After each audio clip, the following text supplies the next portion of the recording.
En wingfoil, je crois qu'on peut tous être d'accord sur le fait qu'on a tous envie de progresser. Mais les progrès, ça ne vient pas forcément tout seul, et quel que soit son niveau, progresser, eh bien figurez-vous que ça se travaille. L'idée de cette vidéo, c'est de vous partager mes meilleurs conseils pour passer au niveau supérieur et devenir la meilleure version du wingfoiler qui est en vous.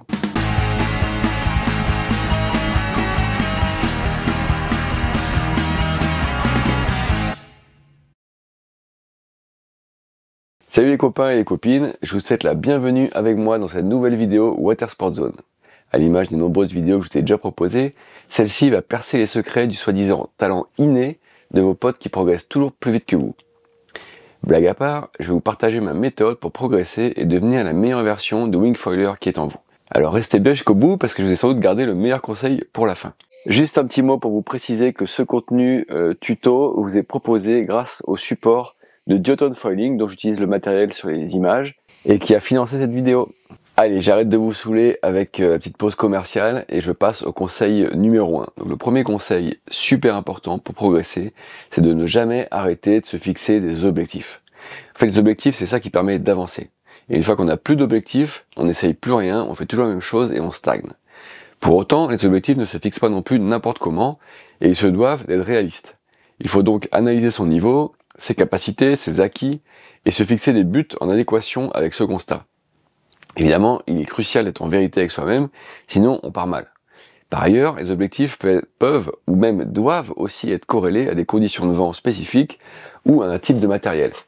Difficile de se lancer en backflip par exemple dans 10 nœuds avec une planche de downwind ou de tenter ses premiers tacs dans 35 nœuds, ça va pas correspondre. Donc on peut aussi avoir plusieurs objectifs en stock et se concentrer chaque jour sur celui qui correspond aux conditions ou à chaque moment celui qui correspond aux conditions. Pour se fixer les bons objectifs, il faut avoir des idées. Alors moi je vous invite à regarder un peu les vidéos sur les réseaux et les autres riders sur votre spot par exemple. Et je peux aussi vous donner quelques idées d'objectifs. Par exemple le jibe, le tac, c'est des objectifs évidents pour beaucoup, mais tout un tas de manœuvres aussi. Mais il y a aussi la façon de les réaliser, c'est-à-dire que ça peut être le jibe et le tac des deux côtés, sur les pointes et sur les talons. L'objectif ça peut être aussi d'aller plus vite, de passer les 30 nœuds, de passer une autre manœuvre, le R360, des deux côtés. Ça peut être de ne pas tomber pendant 1 heure, de démarrer en vol en moins de 10 nœuds, etc., etc. Il y a vraiment beaucoup de possibilités. À chaque fois, chaque manœuvre a des variantes. Alors, conseil numéro 2, une fois qu'on a ces objectifs, ça va être de dresser un plan pour atteindre son objectif. Mais d'abord, quel plan? Donc, se fixer un objectif, c'est un bon début, mais faut-il encore mettre en place quelque chose pour y parvenir, se donner les moyens en fait d'y parvenir. Donc parmi le plan à mettre en place, ça va être de prendre des conseils aux bons endroits. Donc j'y parlais de vidéos sur internet, mais aussi des moniteurs qualifiés, des amis qui s'y connaissent bien, qui sont des experts reconnus, etc. Ensuite, donc quand on a l'objectif qu'on vise par exemple une manœuvre, en fait on va essayer de décomposer ce qui est décomposable et de travailler par étapes. Si on prend par exemple l'exemple du changement de pied, ça va être de s'entraîner à naviguer tour side par exemple, donc sur les pointes de pied, changer les pieds sans voler, puis changer les pieds en volant. Donc là on pourrait imaginer déjà 3 étapes, juste pour changer les pieds. Il y a aussi s'entraîner à terre, etc. Enfin, il y a plein de choses qu'on peut imaginer qui peuvent permettre de décomposer et de travailler en fait les parties d'une technique séparément pour ensuite les mettre ensemble sur l'eau. On peut aussi utiliser les techniques de visualisation mentale pour bien avoir en tête l'enchaînement des actions à effectuer. Évidemment, il va falloir passer du temps sur l'eau, ça j'y reviendrai. Se faire filmer pour mieux analyser, c'est vraiment un bonus. Dans le plan à mettre en place, ça va être de choisir le bon spot en fonction de l'objectif, ou le bon objectif en fonction du bon spot.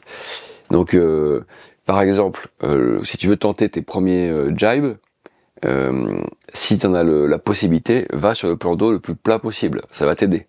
Il faut aussi, dans son plan, choisir le bon matos, parce qu'en fait, il faut pas négliger l'impact du matos.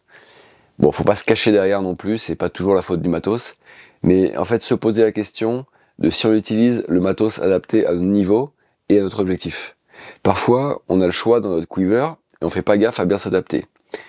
Donc, par exemple, selon le matos qu'on a, en fait, le jour où on va apprendre à changer les pieds, ça va être important de mettre son combo le plus stable. D'ailleurs, pour changer les pieds, ça fait plusieurs fois que je vous en parle, je vous mets aussi le lien de la vidéo dédiée ici. Et parfois aussi, dans le plan qu'on va mettre en place pour progresser, ça va être des fois de devoir acheter un matos adapté qui pourrait nous faciliter la tâche, de partir une semaine sur une destination idéale pour faire un stage intensif, d'aller plus souvent en mer si on habite, je sais pas, en ville, qu'on est sur les plans d'eau, etc., etc. Il y a pas mal de choses à mettre en place. Ça, c'est chaque objectif qui a un plan le plus adapté aussi, quoi.